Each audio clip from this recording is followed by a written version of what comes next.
Hi. We're talking about radical. A series called Radical.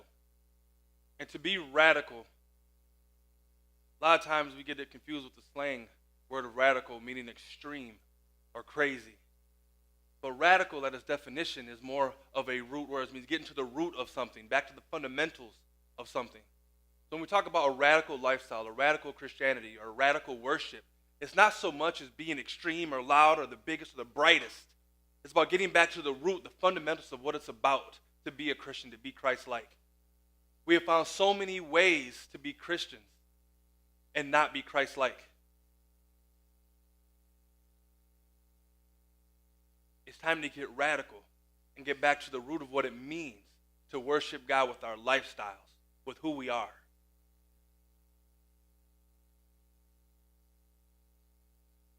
How many people know that it's going to cost you something to follow Christ? It's going to cost you something. In fact, it's going to cost you something to do whatever you're doing. I don't care what your lifestyle is like, whether you're in church or out of the church, halfway there, partway, it don't matter. Everything you're doing is going to cost you something. Now take a second, reflect on your life. Consider how much it's costing you. And now, do a quick little add up. What are you getting for what it's costing you? What are you getting? A lot of us walk around paying a whole lot for the lifestyles that we live, not getting much in return whatsoever. We go out day after day, night after night, drink after drink, joint after joint, blunt after blunt, whatever you want, sex after sex, whatever you call it, trying to get that one high, that one big payday, kind of like a gambler going to the casino. They go 20 times, but for that one big win, they keep going back. You do the math, and most of them aren't winning too much. The average drug dealer makes less than minimum wage.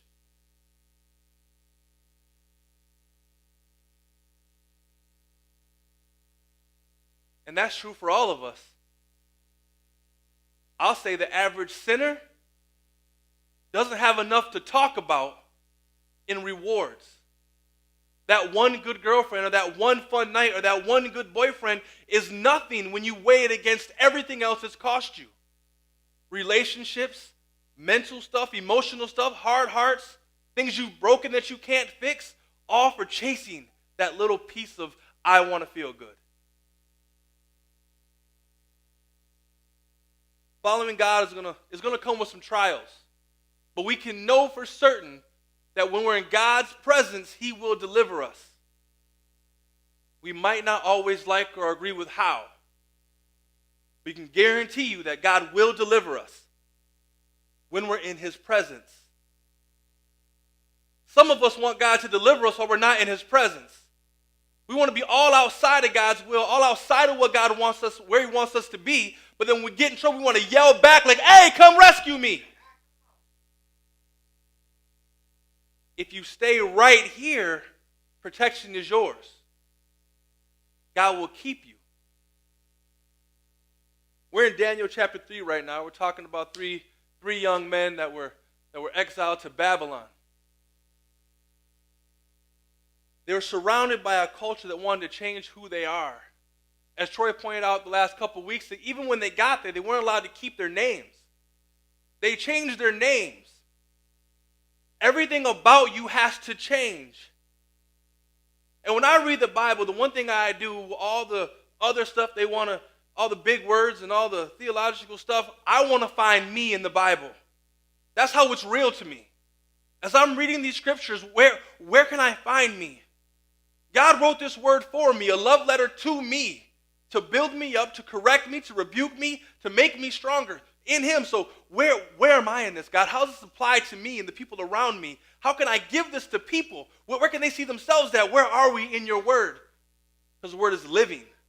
So I look in the word and I look and it's like surrounded by culture that wanted to change them. Man, that's personal. We're in a culture that wants to change who we are. Now, some of us might be at a disadvantage because we don't know who we are quite yet. I was in this restaurant and I was eavesdropping on these really old folks talking. Man, I love hearing old people talk. because they done been through some things. So I was being nosy, I was eavesdropping, call it what you will. And they talking about everything. Politics and old streets and old buildings and Obama and Reagan and some other presidents I ain't heard of. I mean, just all kinds of stuff. And they began talking about the school system in Grand Rapids. He said, when I retired back to Grand Rapids, I wanted to go to the place I knew back when, but it's not the same place it used to be. And they went through the list of how it was different and what has failed and everything else, and they started talking about the school districts. And I was like, oh, this is going to be a good one. I'm sure they got something to say, but they said, and I kind of got mad. They said, you know what the problem is today? These schools teaching kids how to think for themselves. I was like, well, that's a whack statement. Ain't you supposed to think for yourself? And then here's where that wisdom comes in. Man, I love me some old people. They said, when you teach a kid to think for themselves, man, they can think themselves into anything. Whoa. Take that in for a second. When we allow ourselves to think for ourselves, we can think ourselves into anything. Things that have nothing to do with God. And living in a society that wants to change who we are, all this thinking that we're doing against all the society that's changing us, what are we becoming? Something that doesn't even reflect who God is. We might as well change our names. A culture where leaders were all about building an image. How many leaders today want to build an image? Not just outside of church. What about in the church? Now, back in those days, if you were doing it big, it was customary to build something large, like look who I am, look what I do. Look at pyramids, look at the Sphinx, look at all these statues. It was customary. He laid it out in gold and was like, yeah, that's me right there. And we think this is so uncommon that back in the day, he commanded everyone to bow down. This is like 9 feet wide, 90 feet tall. Now, that's 9 stories of statue. That's a whole lot of statue.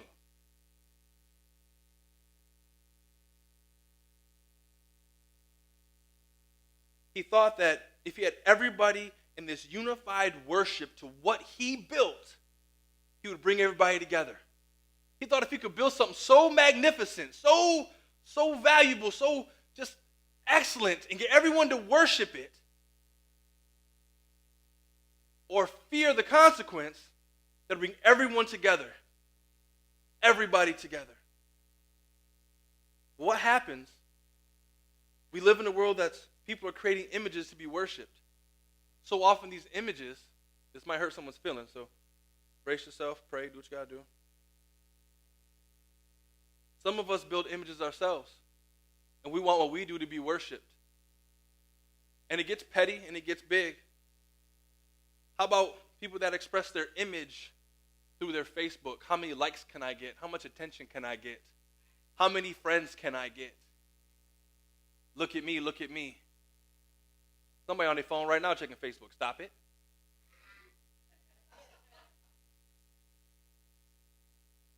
Put on the best clothes. Look at me, look at me, look at me. Makeup, look at me.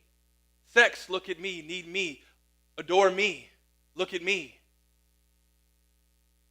Some people use affirmation, cars, money, their connections, who they know, them name droppers, their church size, their titles. We're all building something. Just we're not building a gold statue doesn't mean we're not building something to be worshipped. We rely on our own abilities and strengths to accomplish things. The issue with that is, what happens when you come to the end of you? You might be bad. All kinds of abilities, all kinds of talents. You might be able to make some huge things happen. But what happens when you come to the end of you? What do you have to offer? Think about that for a second. No matter what you put your mind to, what you put your efforts into, no matter how good you might be, what happens when you come to the end of you? Because there is an end of you. And when you invite people in, are you inviting them into everything you are? Or do you have something more to offer them? Let's talk about the original sin for a minute. Anybody, what was the original sin? Disobedience? Pride? Lying? How about 3 words? Why can't I? That's how it all started, people. Lucifer, otherwise known as Satan, hey yo, he had skills. He was beautiful. He could make some things happen. He was given authority. He was put in charge. And one day he got so big for his britches. He got so bright. He had so much shine. He looked around and said, man, why can't I be like the Most High? What was he saying? Why can't I be worshiped too? Why can't I? How many of us get caught up in why can't I? Well, she does this and she dressed like that. Why can't I? They have this and they have that. Why can't I? Well, she got that, man, but why can't I? That's his girl, but why can't I? That's where it starts. Going beyond who we are, who God made us to be, and saying, why can't I have more than God intended me to have? We become so deficient, so broken, so much lack of identity that what happens is we begin to say every single day, why can't I? Why can't I be taller? Why can't I be skinnier? Why can't I be shorter? Why can't I have more? Why can't I have this? Why can't I? Why can't you just be comfortable with who you are and who God made you to be? And for the record, it's real easy to preach this. I know it's harder to live it out.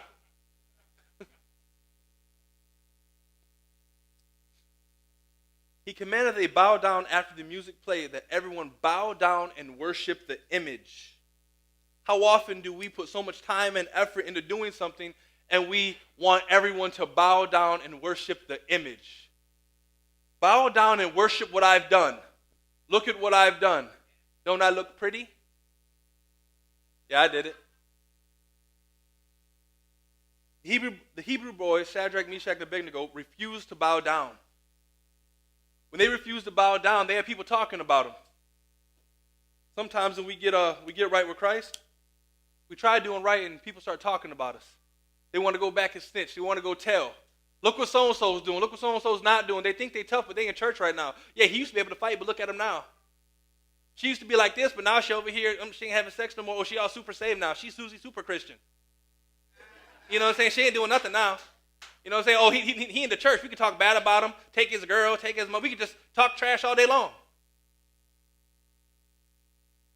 They went before the king, and then in verse 16 it says, Shadrach, Meshach, and Abednego replied to him, King Nebuchadnezzar, we do not need to defend ourselves before you in this matter. This is what happens when you know that God is your source. Know that when you take a stand in what God's calling you to do, that you will be called to the carpet. As you are making that transition into wherever you are and closer to Christ, people are going to challenge who you are. They're going to test you. They're going to poke at you. I failed last week. I failed horribly. See, sometimes you can get so caught up doing what God wants you to do, doing ministry, doing God's work, that you don't stay full of what God has for you. You spend so much time putting out to everybody, you forgot to take it in. And then all of a sudden, things that shouldn't get to you, they get to you. All of a sudden, you think you got something blocked and you get punched. And when I get punched, I punch back. And that happened at work.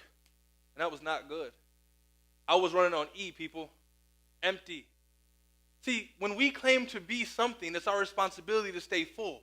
We need to stand firm for what we believe in. When temptations and all kinds of trials come our way, we need to stand and say, this is who I am. But to be who I am, I have to stay in God's presence. Because if I get outside of his presence, I get weak because I'm not strong enough to do this. I can't do it by myself. I can't be that person.